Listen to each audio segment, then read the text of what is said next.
पौर्णिमा म्हणजे चंद्र पूर्ण कलांनी तेजस्वी असतो तो दिवस.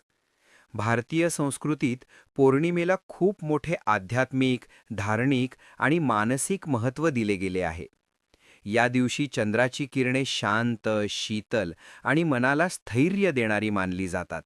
म्हणूनच पौर्णिमेला मन प्रसन्न होते आणि सकारात्मक ऊर्जा वाढते असे मानले जाते. धार्मिकदृष्ट्या पाहिले तर पौर्णिमा हा देवपूजा, व्रत, दानधर्म आणि जपतपासाठी अत्यंत श्रेष्ठ दिवस आहे. सत्यनारायणाची पूजा, दत्त जयंती, गुरुपौर्णिमा, बुद्ध पौर्णिमा, कोजागिरी पौर्णिमा अशा अनेक महत्त्वाच्या पौर्णिमा आपल्या परंपरेत आहेत. या दिवशी केलेले दान, जप आणि सत्कर्म अनेक पटीने फलदायी होते अशी श्रद्धा आहे. मानसिक आणि शारीरिक दृष्टीनेही पौर्णिमेचे महत्त्व सांगितले जाते. चंद्राचा मनावर प्रभाव पडतो असे शास्त्र सांगते. पौर्णिमेच्या दिवशी मन अधिक संवेदनशील असते. म्हणून ध्यान, मंत्रजप, नामस्मरण केल्यास लवकर एकाग्रता साधते. काही लोक या दिवशी उपवास करून शरीर शुद्धी करतात.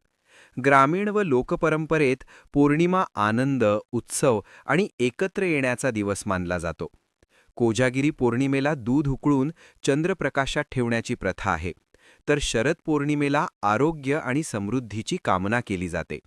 थोडक्यात सांगायचे तर पौर्णिमा हा मन, शरीर आणि आत्मा शुद्ध करण्याचा, देवाशी व निसर्गाशी नाते घट्ट करणारा पवित्र दिवस आहे. या दिवशी श्रद्धेने केलेले प्रत्येक कर्म मंगल फल देणारे ठरते. चंद्र, नमस्कार.